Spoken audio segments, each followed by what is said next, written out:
ظالم کا دل جو ہے اس کے دل میں اللہ تعالیٰ خوف پیدا کر دے گا آپ کا انشاءاللہ۔ یہ آج کل کے دور میں دشمن داری ہے ہی بہت، تو بعض اوقات ہم کسی سے ملنے جا رہے ہوتے ہیں، دل میں خوف ہوتا ہے یار یہ ہمیں پکڑ نہ لے، ہمیں مار نہ دے، کچھ مسئلہ نہ بن جائے۔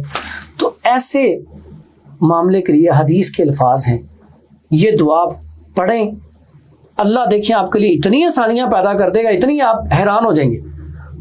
الفاظ کیا ہیں؟ بڑے سمپل سے چھوٹے سے، اللہم انا نجعلک فی نحورہم ونعوذ بک من شرورہم۔ کثرت سے پڑھیں، اللہ کے حکم سے آپ کے دل سے وہ خوف بھی نکل جائے گا اور اللہ تعالیٰ آپ کی حفاظتیں بھی فرمائے گا۔ تو ظالم کے دل میں بھی، ظالم کا دل جو ہے اس کے دل میں اللہ تعالیٰ خوف پیدا کر دے گا آپ کا انشاءاللہ۔